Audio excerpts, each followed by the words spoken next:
Ladies and gentlemen, I would first like to sincerely thank the Portuguese presidency and the Institute for National Industrial Property for having invited me. It's an honor to be with you.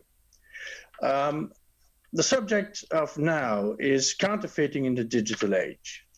And to look into this matter, we have to consider a number of options and a number of issues.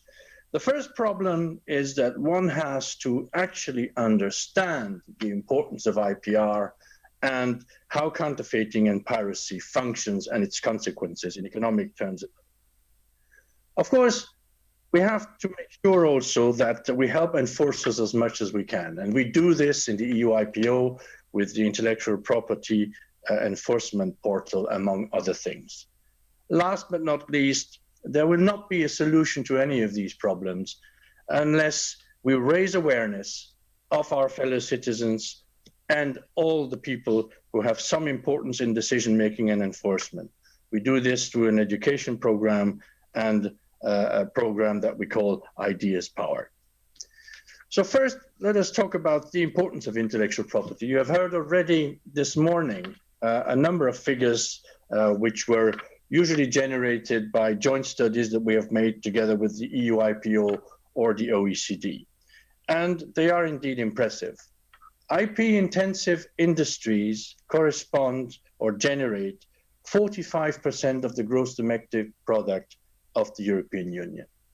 29 million jobs directly, plus 39% jobs directly, plus 10% indirectly are generated by IP-intensive industry, and 96% of our exports come from these industries. So as you can see, without IP, our economy would look very, very different. And indeed, intellectual property is absolutely essential. Now, if we look at the size of the problem, which is counterfeiting and piracy, there too, the figures are highly impressive. We have found with the OECD that 3.3% of world trade is constituted by counterfeits. For the European Union, 6.8% of our imports, that is worth 121 billion euros every year of imports, are counterfeits. This is just massive.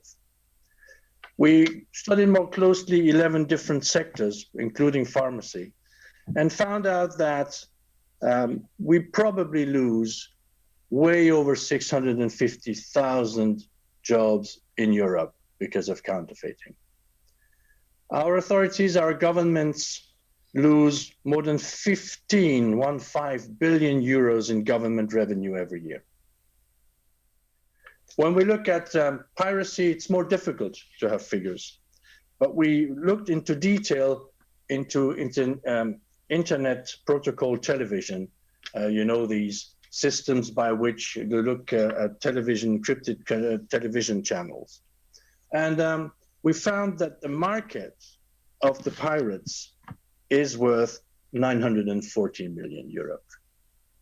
Huge figures, very important economic activity. So what are the consequences of all this? We will speak in a second about COVID. And indeed, there is first a serious risk for health and safety of persons, our fellow EU citizens, and in the world because of the fake products and the counterfeits. Huge losses for industry, of course, a hampering of their capacity of innovating and investing, because it's, of course, the best producing products that are counterfeited more severely. Perversions of our markets in general, and challenge to the rule of law. Ladies and gentlemen, it is organized crime groups that are behind this type of activity. And they generate considerable amounts of money. And this is one of the big consequences of piracy and counterfeiting. The amounts of money generated by organized crime are huge. It gives them a lot of wealth, but also a lot of power and a capacity to invest as they do, unfortunately, in other types of crime. We are actually looking at a polycriminality issue here, not only counterfeiting and piracy, but also money laundering, fraud in general, document fraud, all types of trafficking, arms, human beings, drugs, even terrorism has been found to be financed by counterfeiting. If we want to look at how counterfeiting functions and how people work about it, I would like to take the example of COVID, which is a good one. If you want to find fake and counterfeit products, you just have to go on the internet directly or on the darknet. And there you will find many sites that offer counterfeits of all types. The criminals produce counterfeits very often in third countries, but not only. We know that the #1 producing country in the world is China for most of the counterfeit products. For pharma products, though, it is India. These fakes are then product in these countries and they are shipped. Very often they transit through free trade zones, which generate considerable opacity in the trade and difficulty for our enforcement authorities. Fakes, once they have been ordered by the internet, are then sent directly to the consumer in small packages via post, courier, etc. It's a great activity for criminals, okay? And these criminals are, one must say, formidably reactive. Very early in spring 2020, when it was obvious that we needed masks, face masks, other personal protection equipment and tests, the first counterfeits and fake products were on sale immediately. It took a few days to do that. When in the fall of 2020, it was announced that the president of the US was being treated with remdesivir, a particular drug, the day after, this particular drug was on offer on the darknet in massive amounts. The vaccines have been announced at the end of 2020, and immediately vaccines were on offer. And one can list more than 100 sites now on the darknet that offers fake vaccines against the COVID on the web. We, of course, need to react. We are not letting things like that. The authorities reacted immediately. On the type of vaccine problem that I spoke about just now, we immediately organized a coordination with Olaf, with Europol, and we may hear about that from Burkhard in a few minutes, to make sure that we are fully coordinated with industry, to make sure we know all the ways by which possibly there will be an entry into our EU market of fake vaccines, and so that we can stop them.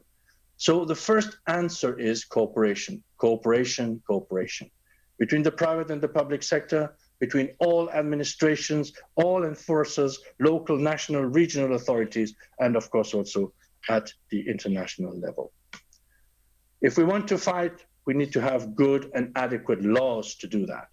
Counterfeiting and piracy are a high yield and low risk activity. We must be efficient from a legal point of view. We will hear about this as well.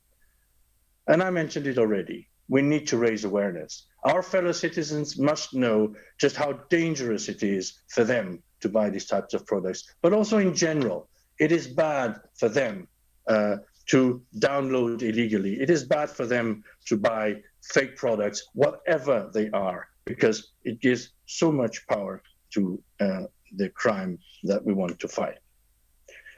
Of course, industry has to play its part as well. And industry must make sure that it satisfies demand as much as possible. So, ladies and gentlemen, we must fight with the utmost determination against counterfeiting and piracy. And in order to do that, we think it is necessary that fighting against counterfeiting and hopefully also piracy will become again a priority. The priorities in Europe to fight against organized crime are the so-called impact programs. And we hope that under the presidency of Portugal, which is determined to do all it can and its best certainly in this matter, we hope that this will happen. So We wish good luck to the Portuguese presidency in the debate about impact. We hope that they will manage to convince the other member states to follow us. All of you who are listening here today also, ladies and gentlemen, if you can help in making sure that the consciousness of the problem is raised as much as possible, please do and help, because this scourge is a danger for all of us. Thank you very much indeed. Thank you for your meaningful words, Paul Maier. Let's move on to Douro, one of the most beautiful regions in Portugal, to listen to Alberto Ribeiro de Almeida from the Douro and Port, from the Douro and Port Wines Institute. Thank you very much. Good morning, ladies and gentlemen. It's with great pleasure that I'm here at this event. I'd like to thank the invitation. First place it was addressed to me by the President of the Portuguese Industrial Property Office. And I'm going to talk about enforcement of GIs and geographic indications. And of course, I will give the example of the port designation of origin. Allow me to put a PowerPoint that will help us to go through this issue. Just a second.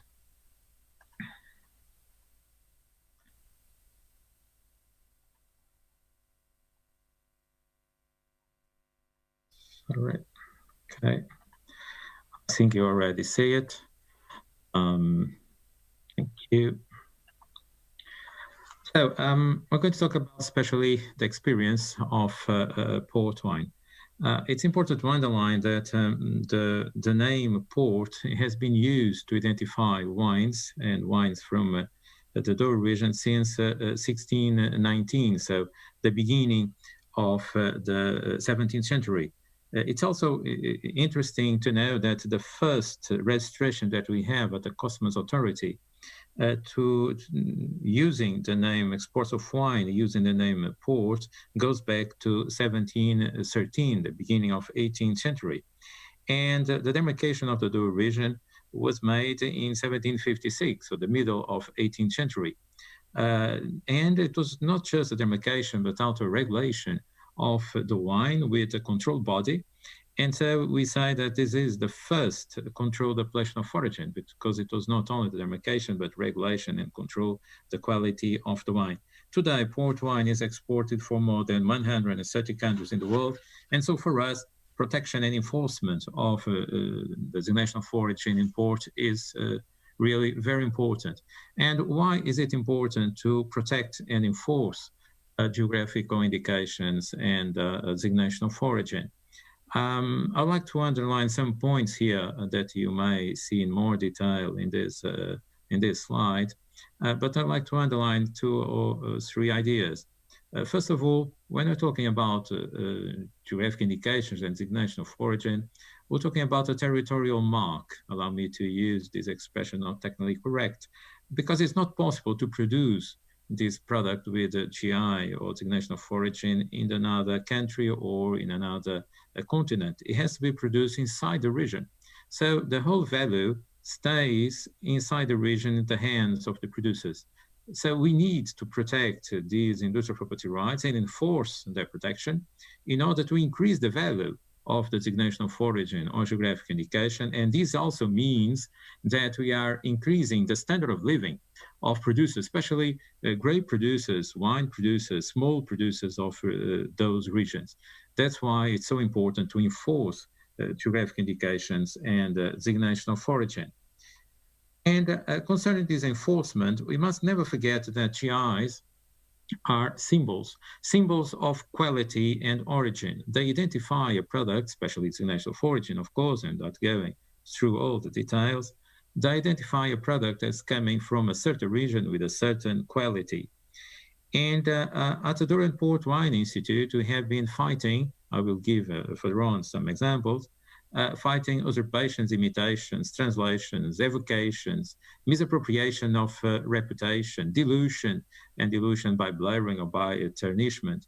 And to fight that, we must have a registration system, and we have been registering the designation of origin port all around the world. China, Canada, Brazil, South Korea, Singapore, Central America and South America, we have been making registrations all around the world and protecting the appellation of origin port.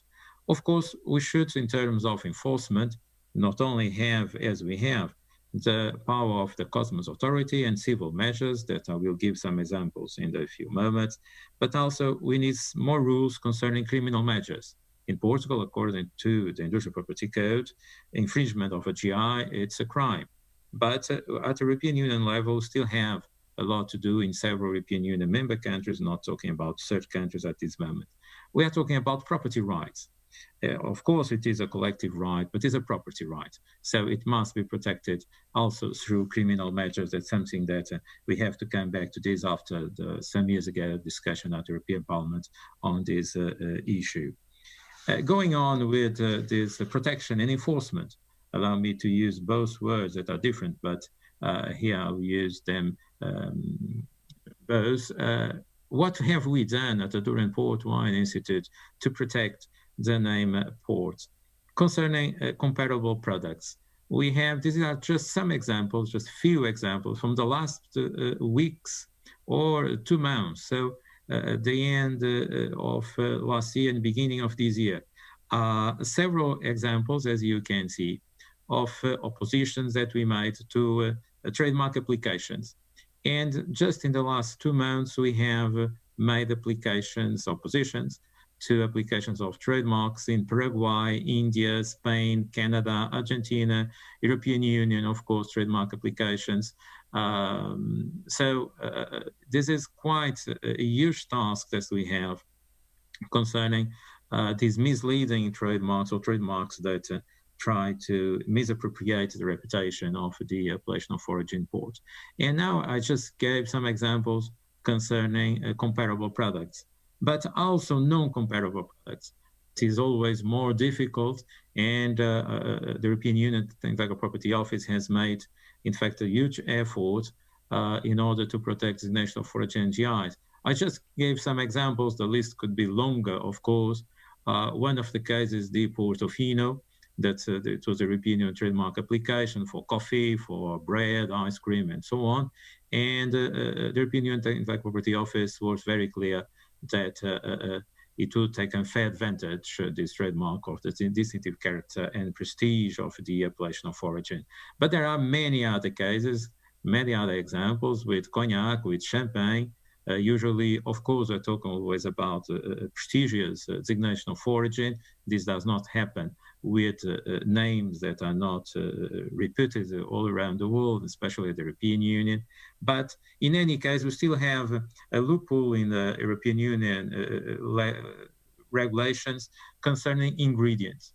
I'm not going through the decision of the European Court of Justice concerning the Champagne sorbet case. That would take too long, of course.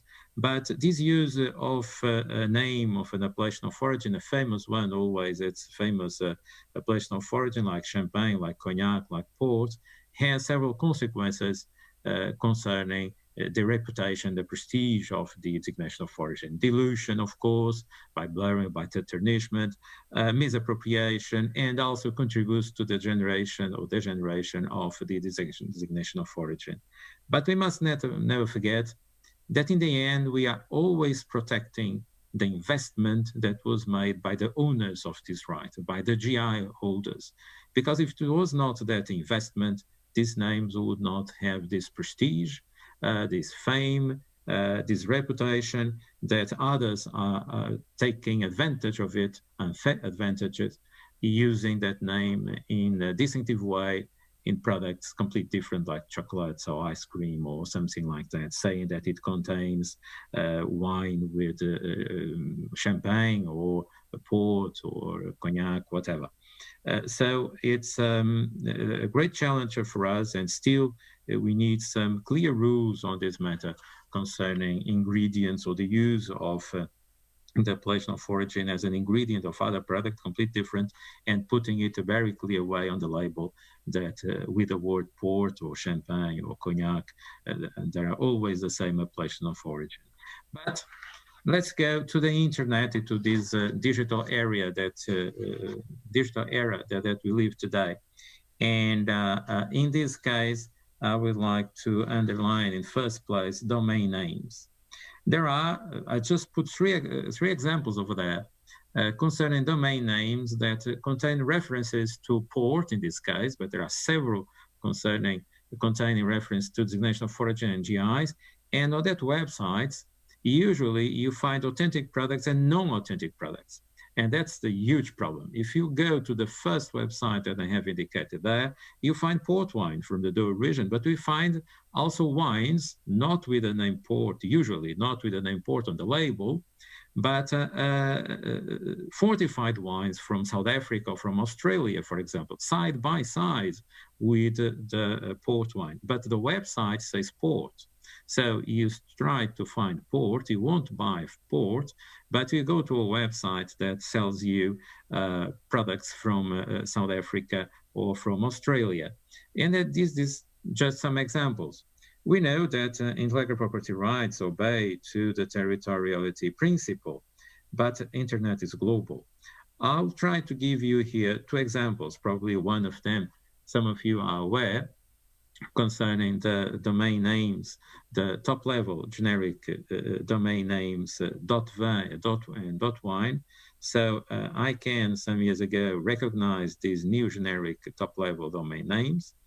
And we were afraid, the producers of port wine and champagne and all the other appellations of origin on the wine sector, worried that these top level generic top-level domain names would be allocated to someone that was then selling wines without the right to use the appellation of origin. So it was possible to conclude a private agreement with a company that, the Donuts company, that won the ICANN auction to administer the .wine, .vin extensions, but it was a private and confidential commercial agreement between Donuts and the associations, wine associations, like the Douro Port Wine Institute and several other ones, of course, in our case, through the European Federation of Origin Wines, of which we are members, we are vice presidents. This is just an example. Is this a good example, a private agreement? I don't think so. The other possible solution would be using the EUIPO Arbitration and Mediation Center in order to regulate the conflicts between domain names and GIs. But unfortunately, this center is not available for disputes concerning conflicts between domain names and GIs. Something has to be done in order to avoid these domain names making references to GIs, and then on the website, other products are being sold that do not have the right to use the designation of origin GI that you find on the domain name. Finally, or almost finally, there are several examples of undue uses on the internet. I give you some the first cases that you have over there are from this year, just from the 2021. South African wines being promoted as port in Switzerland. We won the case, it was solved, it already has a judicata. Plastic cans being sold as port wine in Denmark, which is not allowed by the specification of the port wine. Also, some tubes of port were being sold in Netherlands. It's not allowed by the specification of port wine. These cases were already solved. That is one still pending. Apple Port in Ireland, and just examples from the European Union, which is clearly something that worries us. Besides that, there are several websites in the internet, and I'm not going to give you all the examples I could give concerning publicity made to wines produced in Australia or South Africa. In the label, there is no reference to port because port is protected in South Africa and Australia. But the whole publicity says it's port style, makes reference to the Douro region. I have given to you several images of the Douro region that is very typical and unique. And there are references to the Douro region. There are references to port, a reference to the varieties. So everything is being connected with the Douro region and with the port wine, when the wines are not, of course, from the Douro region. And I'm not going to talk about the USA case, that would be too long. But I'd like to underline the following. With internet today, and with the importance of the e-commerce, local become global. That is, what used to be a small problem in the past, that is, some producers somewhere in the world produce a small quantity of fake ports. Today, he puts it in the internet and it becomes global. So what used to be a small problem somewhere in the world, now today is a problem of the whole world. We must protect this reputation and avoid damages to the GI holders trying to regulate or create some internet governance. So I will conclude with these points. Electronic commerce became usual today. It's a way of business, a usual way of business, also on the wine sector. How are we going to regulate the internet? Private agreements with global platforms like eBay or Alibaba and the other ones, is that the way forward? Is to have that private agreements to respect industrial property rights, in this case, GIs or designation of origin, a worldwide arbitration system, especially using EUIPO or other international organization. Well, we must protect the territorial values and protect these values internationally. We also need a truly international system for registration of and recognition of GIs. We have the Lisbon Agreement, and I congratulate the European Union to become a member of the Lisbon system through the Geneva Act. It's really important, but we need a truly international system of registration for GIs. To protect the value, once again, and I finish as I begin, to protect the value of the investment made by the producers, some cases very small producers that have made a lot of investment on the image of the designation of origin and GI that became worldwide known, as it is the case of port wine. So I end with these small references to the values of GIs and geographic indications. I thank you very much for your attention, and of course, feel free to make any questions at the end as you wish. Thank you very much. And now I give... Thank you, Alberto. And now with us to reflect on the counterfeiting in the digital age, Luís Silveira Botelho, General Inspector of Cultural Activities. First of all, thank you for the invitation to attend this conference. It's a pleasure to be here. I greet the Portuguese and European authorities. I'm here as head of General Inspection of Cultural Activities, an entity that is dependent of the Ministry of Culture and that assumes at executive level a comprehensive role in the area of protection of copyright and related rights. General inspection has an important role in the context of cultural development policies, considering its fundamental role in the improvement, expansion, management, protection of copyright and related rights, supervision of shows and venues of artistic nature.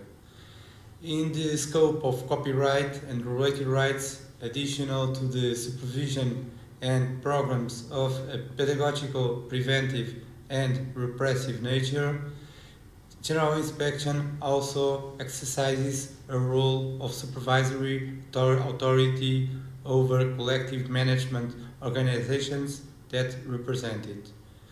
Succeeding this brief representation, I will now try to introduce some reflections and then point out paths that, in our perspective, are important to follow in order to mitigate the devastating effects that minor attention to copyright represents. The theme that calls us to this conference today is on the agenda and priorities for the future concerning the protection of intellectual property and, more specifically, copyright. We live in strange, atypical times, measuring daily the impact that the pandemic has been having in our lives, knowing, however, that only after we manage to identify all the damage, we will be able to reach another degree of lucidity to settle solutions with another and hopefully greater solidity. We are certain, however, that nothing will be the same in the near future, and the extreme situation in which we live in will necessarily accentuate and accelerate the process of evolution. Given the present scenario, it's important to look to the future with the lessons of the past, and without a doubt that this meeting is a privileged place to do so. Changes in social life and technological vertigo will change. Therefore, our vision into the future has been irremediably changing in various ways. In the logic of life, of socialization, and also of accessing and enjoying content protected by copyright. Today, as we know, new technologies are redefining the universe of activity, be it research or the form of action in the digital age. In this digital context, greater regulation and inspection appear as fundamental instruments to guarantee a healthy coexistence between new technologies and intellectual creation, deep down among the infinite new possibilities of access to the cultural assets essential to man and to the protection of its producer, essential to the support and continuity of artistic creation. To face future challenges, it is required an investment in greater harmonization in terms of educational instruments so that especially children can grasp the real value of intellectual property. The valorization of culture begins with creating audience at an early age and transmitting values of respect for the work and the creator. General Inspection has been developing an educational program called IGAC Goes to School for several years, with the primary objective of raising awareness and contributing to the creation of behavior patterns based on respect for intellectual creators and to raise the importance of being paid for their work. The strategy is to instruct what culture represents in our lives and our growth as men, women, and citizens as a community. Culture is an identity and, due to that, an element of aggregation essential in times of uncertainty, doubt, and instability. The educational program also involves putting them into test in situations where their creations can be misused and testing reactions to this reality. It also involves explaining the dimension of cultural economy and explain what is behind each literary, musical, theatrical work, because after all, they only have the knowledge of the final product and they have no perception about the invisible world that makes this success possible. Finally, it further explains the dangers hidden in the irresponsible use of technological equipment, namely in access to protected works in a less informed way. At a time when digital transformation is a key factor in our lives, we are convinced that investing in children's education from an early age on the crucial importance of cultural, economic, and scientific components together is a fundamental challenge for us to face the role that digital will play in our lives. In inspection, it's important to face the digital medium at the decisive stage of action and harmonize public intervention in this regard. General inspection has privileged self-regulatory agreements with the copyright holders, economic telecommunications operators, media and advertising associations, and representatives of the consumer sector. The Memorandum of Understanding signed in 2015 with a wide universe of entities that share an interest in the defense and protection of copyright has had a very positive effect to date. In reality, the combination of efforts in the safety of protected works in a digital environment has been a success factor, essentially because it helps to stop behaviors that violate copyright and allows us to block indiscriminated access to protected works. In these agreements, we focus only on those websites that massively share works illegally, and we can affirm that we are facing a successful model.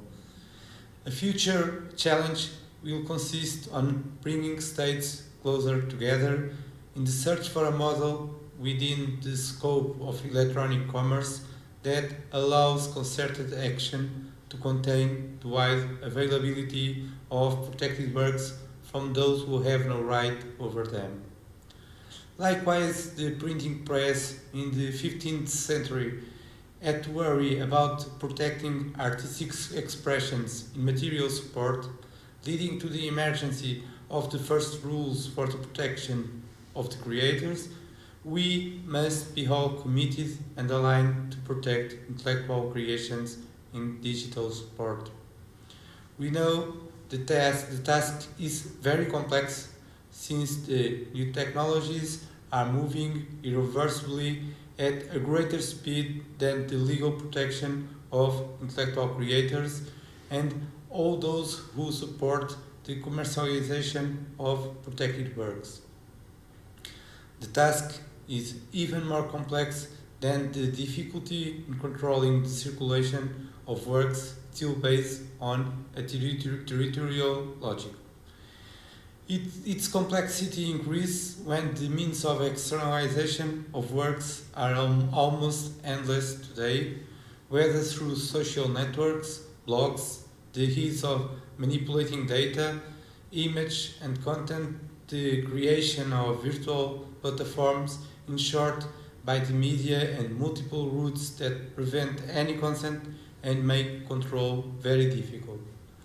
In this scenario, it is easily understood that digital rights and copyright need to coexist more than ever and be aware of the enormous advantage of technological development, but aligned with the importance of protecting intellectual creation and the source of our survival of the spirit.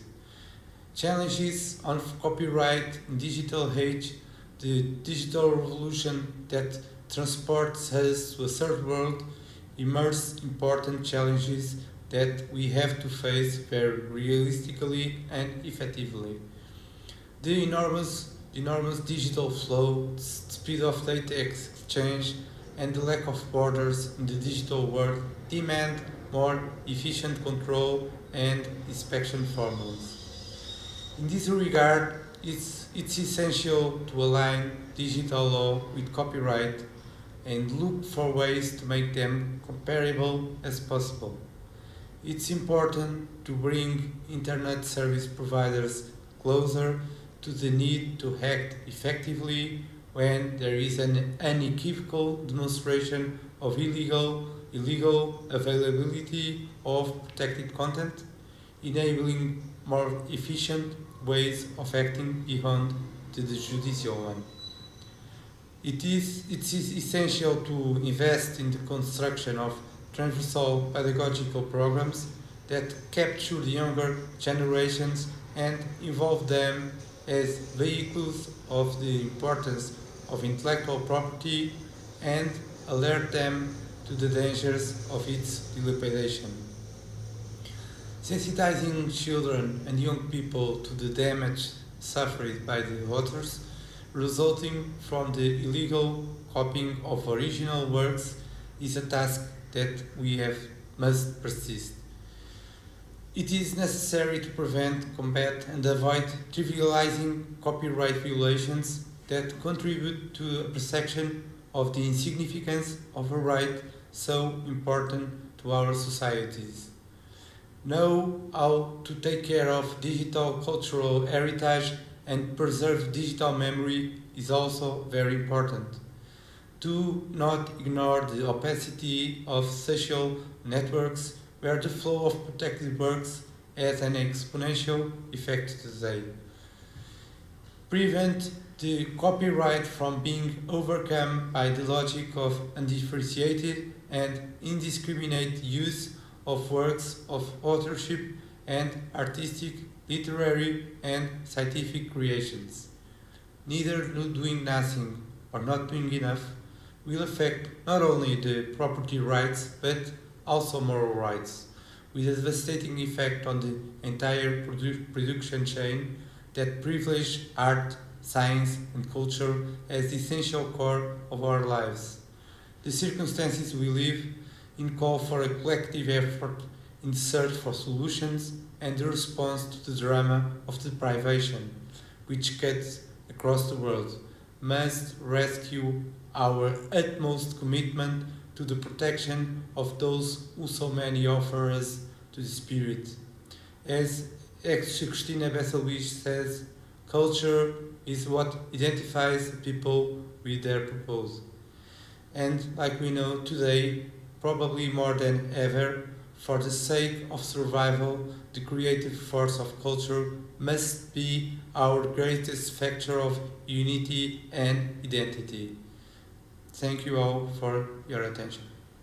We are very strict on timing, and that's the way it should be. So I go straight to the point. We do have four remarkable members of the panel today, whom I will introduce very briefly now, because they have a long CV, great experience. I have to summarize, gentlemen, okay?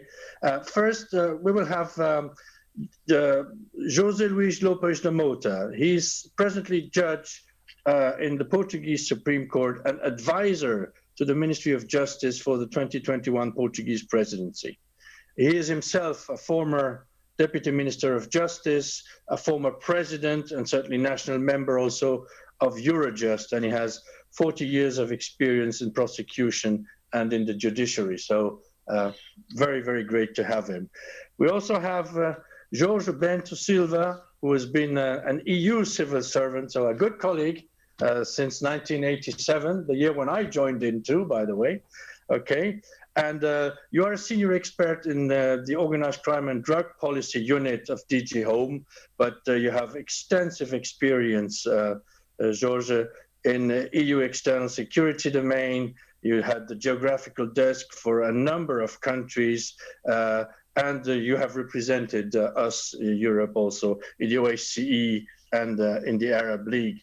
So we're happy to have you, and you will tell us a little bit what the position of the DG Home is in the question that we deal with. Then we will have Burkhard Mühl. Burkhard Mühl, also very experienced person. He only recently joined Europol again as head of unit of the head of the European Economic and Financial Crime Center. But Burkhard has had other experiences with Europol, and he's been, before just joining again, head of unit in the EU Policy and Coordination unit of the Austrian Ministry of the Interior. He has 35 years of experience in working with various Austrian law enforcement authorities, okay? And he has been specializing in financial investigations and organized crime. Welcome, Burkhard. Last but certainly not least, Lászlo Venczl, who is from Eurojust, and he is the national member for Hungary, and he's been this since 2012. He is also the deputy head of international department of the Hungarian office of the prosecutor general. So a prosecutor, a full prosecutor who has been working 20 years, a lot in the military prosecution service. And I must say he has been for years now our contact point of EUIPO with Europol, and he has worked with us in a very positive spirit always. So without further ado, I will give the floor to each of the four panelists. I would ask them to try and do their first presentation in 7 minutes, so that we can have a few questions then later on. So José Luis López de Mota, Excellency, the floor is yours. Hello. Thank you very much. Thank you very much, Paul. Nice to meet you. Nice to meet all my colleagues in this panel. It's a pleasure.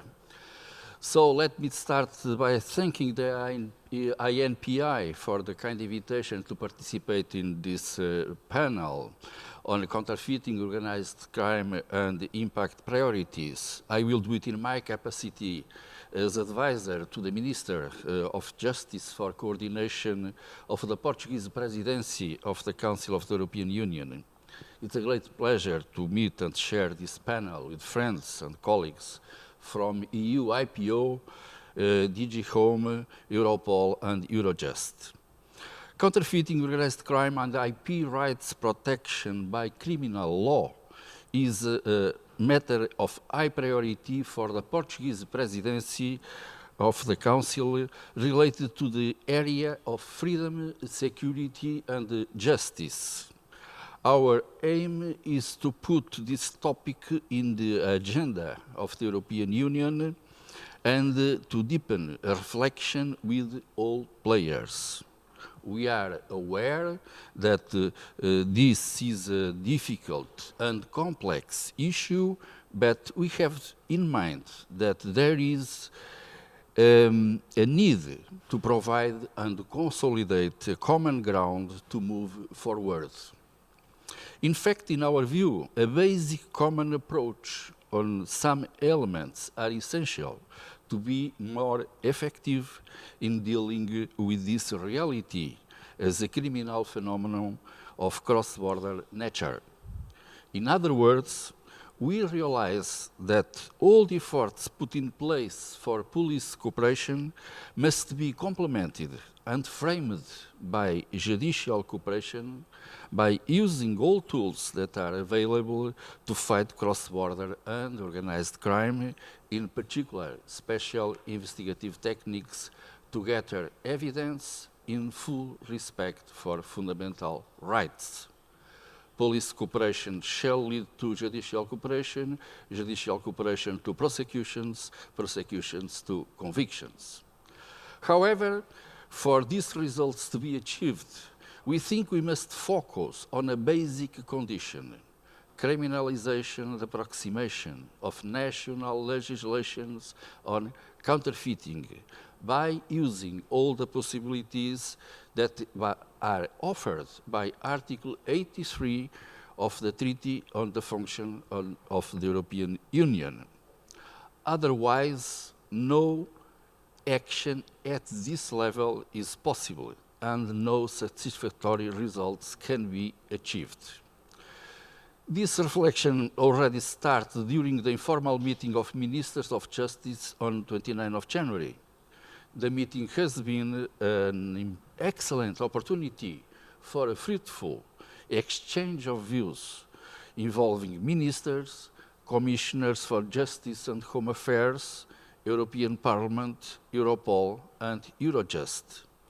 We note with satisfaction that we share the same concerns and that it will be possible to continue working on these issues so the current situation only can be improved.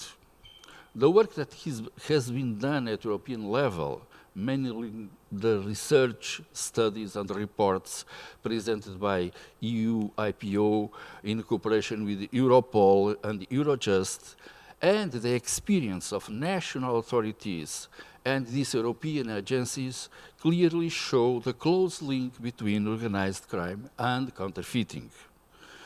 the first intellectual property crime threat assessment for the European Union from 2019, prepared jointly by Europol and EUIPO, highlights how intellectual property crime has evolved and how most criminal activities involving counterfeiting are carried out by professionalized networks of organized crime groups. Counterfeiting is an important part of transnational organized crime and allows these networks to obtain large profits with relatively low risks. In all sectors of economic activity, counterfeit products unfairly compete with legitimate products and reduce the incentive to innovate. For companies, this leads to a significant reduction in revenue, in addition to the costs invested in research and defense of intellectual property rights. There are also intangible losses, such as damage to the reputation of the trademark, reduction in the competitiveness of business, distortion of competition, and loss of confidence in economic agents. Counterfeiting also has social consequences. It increases unemployment, illegal work, illegal immigration, and trafficking in human beings. Vulnerable people are often used by organized crime networks to distribute and sell counterfeit products. Moreover, these products may endanger public health and consumer safety. The COVID-19 crisis has led to increased demand for medical products. The best examples are the fake vaccines and protective equipment, which do not comply with standards on certification and safe use. Nevertheless, the only international legal instrument currently available in the criminal law field that provides a framework for international cooperation to safeguard public health and tackle criminal networks is the Council of Europe Convention, the so-called Medicrime Convention. This convention was opened for signature by the European Union and its member states in 2011, but has only been ratified by 6 member states. Counterfeiting also can have other consequences, such as violation of human rights, including the right to life and personal integrity, the right to work and to decent work conditions, the right to health, the right to liberty, and the right to legal production and legitimate benefits.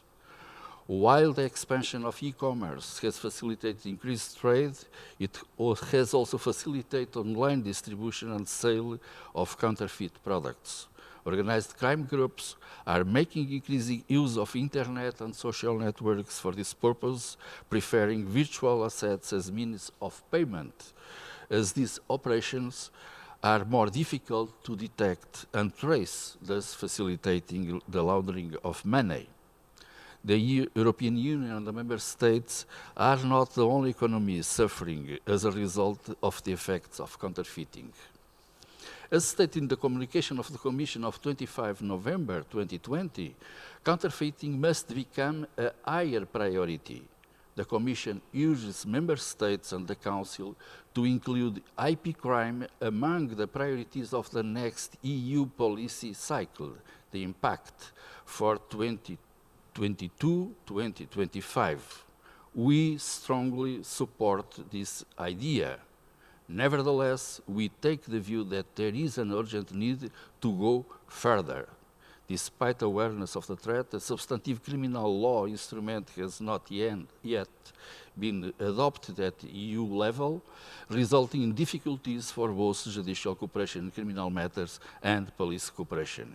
Indeed, a legal instrument of this nature, at least for the most serious activities, including those affecting the security and health of citizens, as I said, appears to be a precondition for allowing judicial cooperation between member states and with third countries. It is recognized that additional provisions to strengthen the fight against counterfeiting are needed to supplement Directive 2004/48/EC of 29 April 2004 on the enforcement of intellectual property rights, since this directive only provides for civil and administrative measures, procedures, and remedies. Criminal approach cannot be left only to member states. We believe that EU criminal law is necessary in the current situation, which has been aggravated by the pandemic. It is important to reflect both on the need for the most serious counterfeiting activities related to organized crime to be defined as serious crimes, and on the need to approximate national legislative measures in this area, including criminal sanctions. We believe that this will allow member states to break the financial strength of organized crime and deprive criminals of their illicit profits, which are often used to fund other illegal activities and terrorism. So, working together in protection of IP rights by criminal law, we can offer a significant contribution to the European Union as an area where people can feel free, protected, and safe. Thank you very much for your attention. José, thank you very much indeed for this very complete presentation of the ambitious program and ideas of the Portuguese presidency. Without further ado, I will give the floor to Jorge Bento Silva, but gentlemen, at 1 o'clock we will have to finish. So please try to be synthetic. Thank you. Thank you very much, Paul. Great privilege and honor to be here amongst such distinguished colleagues and to have the possibility of participating in this panel discussion. I will try to follow your instructions, Paul, and be brief. I will focus on 5 issues. First, definition of the issue, i.e. counterfeiting, organized crime. And I will try to give you a security policy perspective. Secondly, the perception of the issue, then the ambition to address the issue, then the options which are available, and finally, the process that we see to do so. On the issue, well, it's multidimensional. I will not go into great detail, but profits of organized crime groups are estimated at 110 billion euros per year in the EU. And it's evident from the evidence provided by EUIPO, OLAF, and the European Union Intellectual Property Office that counterfeiting generates very high profits and a significant part of the amount we are referring. As referred already, the counterfeiting in pharmaceuticals alone is estimated by OECD and the IVDP at something like 3.9 billion in 2016. So if we want to address counterfeiting effectively, we have to address organized crime in the first place. And that is the first key message I would like to leave to you. However, counterfeiting is complex, and an effective response requires work and cooperation amongst EU agencies, including Europol, Eurojust, of course, represented here, UPIO, law enforcement custom authorities, but also, of course, the private sector. It involves many policy areas, including health, trade, internal market, just to name a few. We had Just Culture making a brilliant presentation.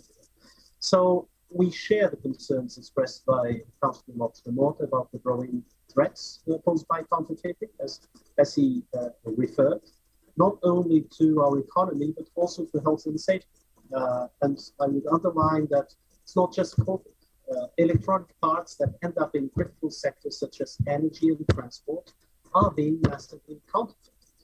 We have a massive problem with automobile and aircraft parts, which represent globally multi-billion euros in illegal business and often involve organized crime. And we have evidence of airplane crashes and automobile crashes that resulted from counterfeiting, led by criminal organizations. And as Paul Maier said previously, counterfeiters were quick to take advantage of COVID.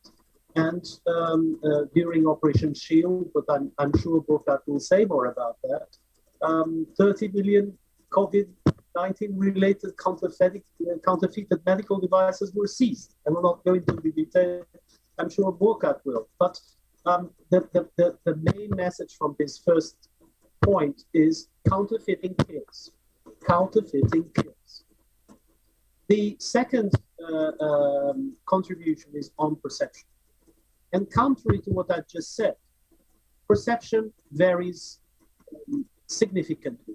And I'm talking about political perception, social perception, citizen perception. Okay? And we have the perception that counterfeiting is a minor crime compared to drugs, to VAT fraud, to other crimes. Once again, colleagues from Eurojust and Europol will demonstrate that this is certainly not the case, but it is a perception. The second one is that it is a victimless crime. It's a crime that is not perceived as affecting fundamental rights, and notably the right to life, dignity of human person, contrary to what José Luís just demonstrated. But it's not perceived as such. Counterfeiting is sometimes perceived as an alibi for intrusive measures. And we heard a reference to ACTA failure in 2012 in European Parliament. And the reason why the treaty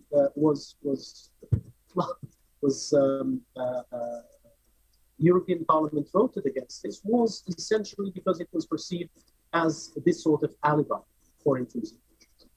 Then there is the perception that it is an extraterritorial issue. Yes, it's brave, but there is nothing we can do about it. Counterfeiting happens elsewhere. The markets are elsewhere, in Ukraine, in Russia. We know where they are. The European monitoring is very detailed on where they are located. So since the countries where this is manufactured are not willing to do anything about it, and the countries where transactions are made are not able to do anything about it, then the internet is really a very difficult field. There is not much we can do. And finally, there is the perception that counterfeiting could be a Troy for excession. Sorry, we have difficulties hearing you. There is a problem with the connection. It seems it goes and comes a little bit. I suggest that we pass on to Burkhard, and we'll try to solve your problems in the meantime. Okay. So the organizers will try to get back to you, right? So Burkhard, can I pass on the floor to you then? Thank you, Paul. Yes. First, I would like to thank the Portuguese presidency for inviting Europol to this highly important meeting and to share with you our experience in this area of crime. I just will confirm what has been already mentioned, that organized crime is indeed involved in intellectual property crime. And we see that it is carried out by increasingly professionalized organized crime networks. Counterfeiting and piracy, and that was already mentioned, is very lucrative, posing low risks of detection.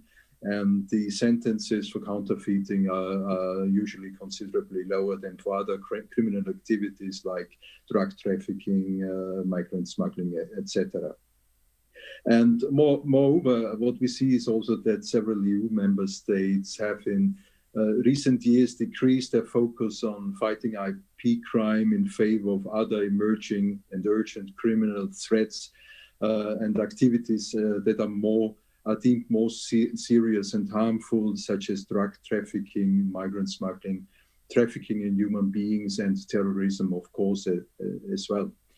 At the same time, organized crime groups have become increasingly involved in the production and distribution of counterfeit and pirated goods, and have adopted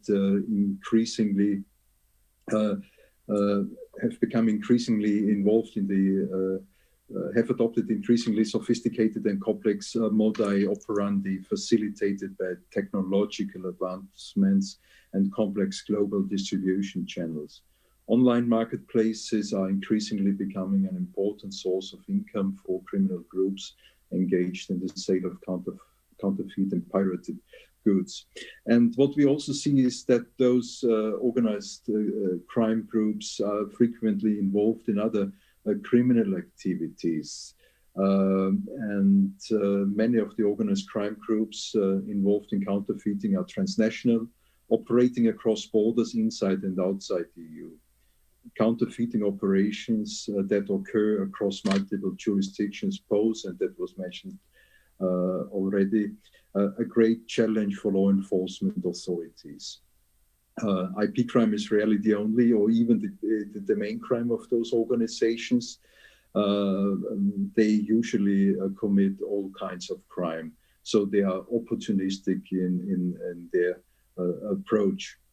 And in response to the emerging threat, Europol and the EU Commission have launched the European Economic and Financial Crime Center in June 2020 that will address as such, in general, economic and financial crimes, and fighting IP crimes is very high on our agenda. And I also would like to take this opportunity to thank the EUIPO, which we have an excellent cooperation over several years now.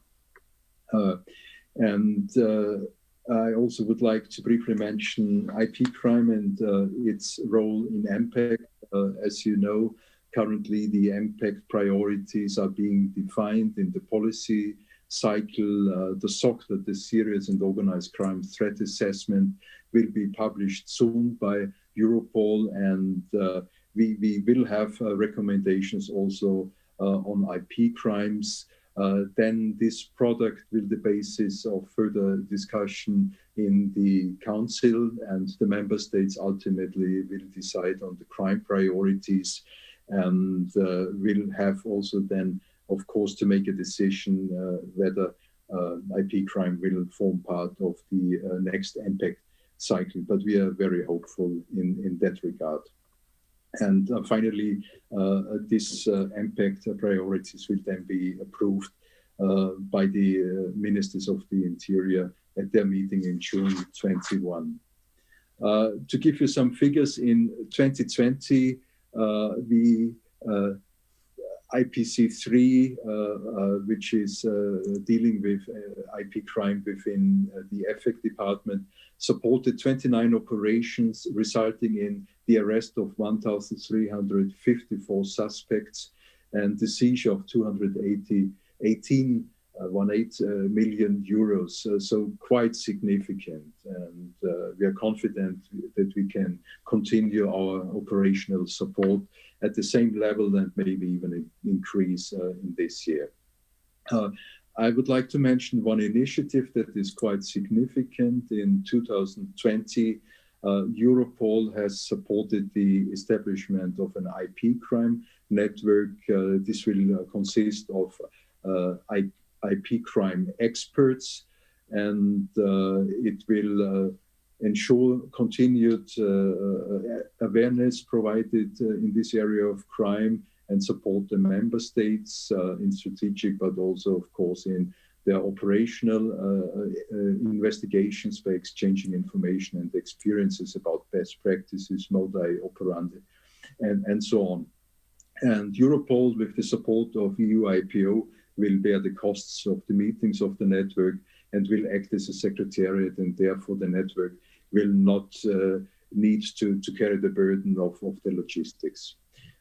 The network will also cooperate in the selection of activities that we will plan to be carried out in 2022 based on the business needs. And it will propose new targeted actions within the existing recurrent operations like Options, Shield, iOS, and so on. And these proposals will be included in the list of activities 22 to be funded within the EUIPO service level agreement. The network, of course, will also prevent duplication of work carried out by other working parties and organizations, and instead the network will seek cooperation with EU agencies like OLAF and other existing network in this area of work. So finally, some closing remarks on the way forward. Considering the high levels of profit and the continuous attempts of criminals to find new markets, a further diversification of counterfeit goods is to be expected in the future. At the same time, significant intelligence gaps remain. For example, cosmetics and toys are among the most commonly detected counterfeit items by EU customs authorities at the external EU borders, but little intelligence is available regarding the modus operandi surrounding the illicit trade in these goods, that is, the trends and developments from a law enforcement perspective. With this regard, Europol has launched a few months ago a targeted operation on toys, which is currently ongoing and has already involved 22 EU member states plus 5 third countries, including Olaf. Europol has also included in the IPC3 Operational Plan 21 a project to explore the business need of member states on having a dedicated operation on cosmetics. On the strategic side, Europol will update the 2019 intellectual property crime threat assessment and will continue an intelligence notification on pesticides as well. So this was just a brief overview from Europol, and thank you for having us today. Thank you very much, Burkhard. Great work there, and many organized crime groups have been stopped already. It's great to hear. I will give the floor to Lászlo Venczl, and then we will try Georgia again, okay? So Lászlo, please. Good afternoon. Privileged to have been invited. Thank you. And I'm giving account to you some practical issues about the Eurojust operational works experience.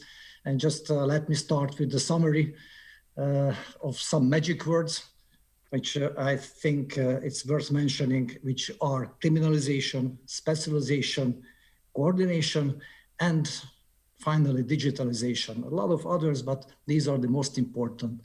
So why the number of the reported IP crime cases are or seem to be low? And there are several reasons.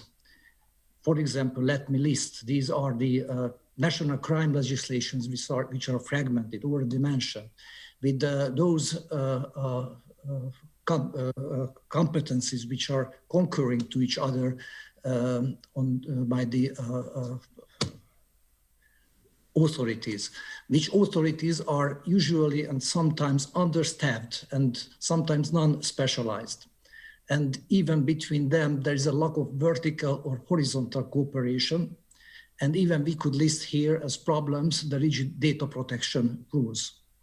Well, IP crime alone is hard to prove, and it's a low punishment crime, as we just learned from other colleagues. The number of the counterfeiting cases referred to Eurojust by national prosecutors is certainly low due to the fact that the individual intellectual property infringements are hard to prove. Especially hard to establish the exact criminal damage, which is essential in criminal cases. Further, the majority of the legal systems in the EU, there is a minimum threshold for a case to be handled as a criminal investigation. For the maximum punishment by legislation is low, they are not the highest priority to the national investigating and prosecuting authorities. And we should start anywhere, just there for the national competent authorities. Otherwise, the IB crime is there, but is absorbed by other higher priority crimes in our statistics here and there.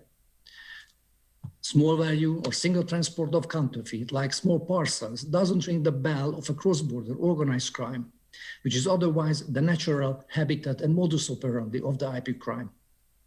This is what EU agencies, strategic reports, EUIPOs, Europols tell us from time to time. Yet, IP infringements and crime typically, even if large scale, are predicate offenses to more severely punishable high priority crimes such as money laundering, fraud, tax fraud, cross-border organized crime, conspiracy. Of that investigation and legal qualifications absorb the IPR infringement elements. And the other problem I mentioned, the concurring national competencies, tax and custom authorities that usually meet first such seizures at the border, or upon checking trucks with counterfeit products on road in the center of a member state, have no obligation to report it to the national investigative authorities, for it may not exceed the single seizure, the minimum threshold of a crime. On the other hand, even if the data exists within the national administrative authorities, and I'm speaking about most of all the tax authorities, data protection legislation may not allow to share them with the investigative authorities. This alone is a serious problem because the commercial level intellectual property infringements, if accumulation of the connected cases raise the suspicion of it, are criminal offenses in every single EU country. That will also lead us to the field of the cooperation need with the right holders, because any successful prosecution depends on the willingness of victim companies to probably share their confidential data. Everyone knows this problem. Something about the way forward, as I can see. As a matter of fact, there are a lot of opportunities to exploit, and all of them means cooperation amongst the actors at the national and international, including the interagency levels. Because all kinds of cooperation and information, thus information exchange is the best way forward. But how? Here comes the digitalization and specialization. Digitalization and automated hit, no-hit systems that are able to communicate without breaching data protection regime, without the human interference. And we also need specialization of forces, law enforcement and prosecutors alike, judges, but it's another problem, who will be able to work together afterwards. Let's play imagining a perfect world, which is otherwise already exists within our EU and as well as national legislation, but not in the reality. So this perfect world, data of administrative seizures reach the analysts of the criminal investigators. And the domestic criminal investigations already launched have been reported to Europol by national law enforcement authorities for analysis and by national prosecutors to Eurojust to coordinate cross-border evidence gathering and exchange between jurisdictions. But ladies and gentlemen, whenever a crime crosses borders, is no longer the prerogative of the law enforcement. Without prosecutors, you cannot do that. Evidence collection and gathering can be done by prosecutors involved. Well, in other words, IP crime can be a priority crime for national authorities if the relevant information properly shared and connected, parallel cases are coordinated horizontally and vertically. But we live in a world, as I mentioned, managed by humans, therefore it's not perfect.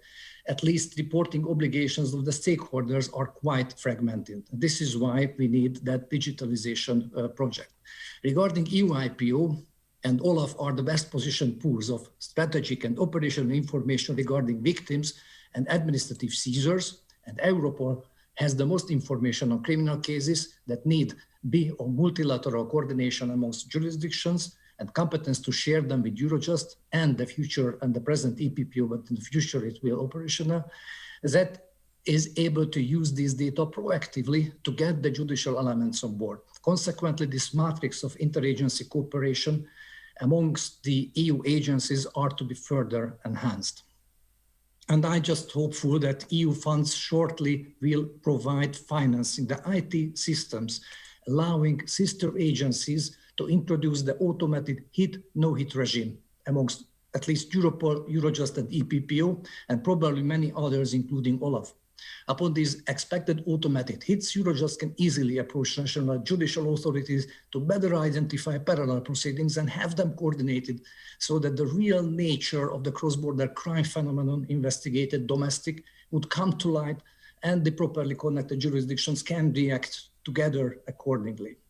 This hit, no-hit regime is otherwise foreseen by all of the EU regulations. Yet the state-of-the-art technical solutions have not yet in place at every agency. So thank you very much for EU IPO's strategic thinking and the potential to play a central role.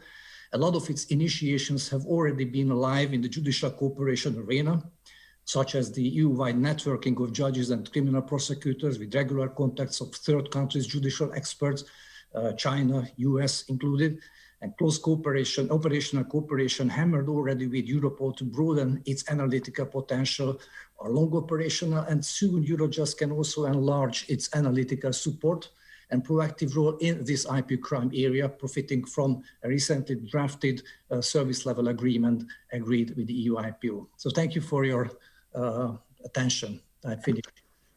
Thank you, László. Thank you for your nice words. And indeed, cooperation. Nothing is more important than cooperation, and we are certainly determined to do everything we can.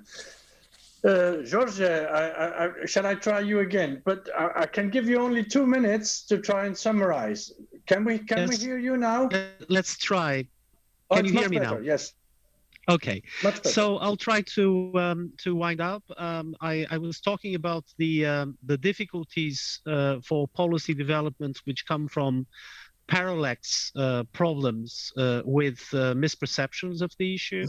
And now very briefly on levels of ambition. Public opinion, not really informed. Many citizens don't care. Others consider that it's a way of democratizing access to goods or services they could normally not afford. Civil society, not tremendously mobilized. Lobbies, pressure groups are not there. And that has an effect on Parliament's perception of things and political perception. European Parliament has worked on counterfeiting, but those parts of Parliament that are focusing on Home Affairs, law enforcement, the Libe Committee, the Committee of Civil Liberties, has only addressed this in the context of counterfeiting of euro and non-cash means of payment. The attention on the overall aspect of counterfeiting and organized crime hasn't been very strong. As regards the Council, member states, Portugal is leading the way, no doubt.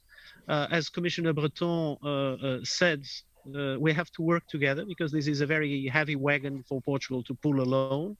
Let's say, I wouldn't say that Minister Van Dunen is the lone candle in the darkness, but more light is certainly needed on this issue if Europe is going to do what needs to be done.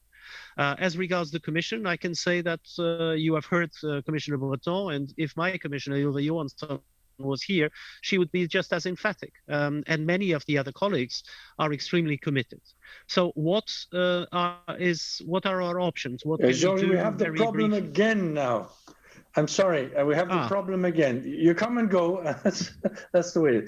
But we heard very well that you underlined that Breton was very much emphatic about the whole thing, and that your Commissioner Johansson would do the same. And we've had the privilege to meet Commissioner Johansson, and indeed, she goes in that direction. So the Commission has an a priori favorable approach, and this is very important. But of course, the member states decide in the COSI, isn't it not so? Yes, indeed. If the question is for me, I would say that there are different dimensions. There is the legal framework. José Luís has mentioned the issue of approximation of law. On that, I would say, using a very people's expression, let's not hold our breath. And this is not because of counterfeiting itself, but it relates to other institutional issues, subsidiarity and so on. Then we have the other dimension Councillor Lopes de Mota mentioned, which is the global conventional framework. There, I think there is a bit more leeway to be optimistic on the Medicrime Convention. Okay. Then we have impact. On impact, we will come back to that during discussion. The Commission has made a public determination of its position. Okay, that's good. In favor. Thank you. Impact. Well, we have only many other dimensions. We will be cut off. I just want to get back to José Luís Lopes de Mota because, of course, this is a presidency conference and he represents. And sorry, colleagues, if I cannot come back to the questions we had prepared for some of you. José Luís, yeah, well, approximation of laws. The situation is here. In 1 minute, can you say what you want to do to make sure that in criminal law things get forward? Yes, thank you, Paul. Approximation of law. This is the main problem, I think. We need to have a common basis. That means a common level, at least in what regards the most serious criminal activities. I'm referring to organized crime and to situations where the safety and health of people are in danger. This, from our point of view, should be the target. The aim should have a consensus on this, and this could be a bold step forward. On the other hand, we have the Crime Convention. It's an important instrument. Member states have to ratify this convention. Only 6 member states have done it.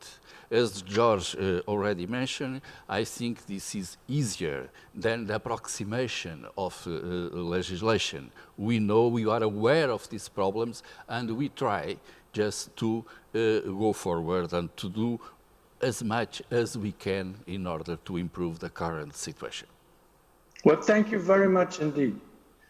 Again, Portugal is, as always in the presidency, ambitious and hardworking, and we all wish you all the best. Okay, I have to conclude here. I guess I will give back to the moderator. Gentlemen, thank you very much. It was highly interesting, and good luck. And I'm looking forward to continuing to cooperate with all of you in the future to fight against the scourge of counterfeiting and piracy, should I say. Thank you very much.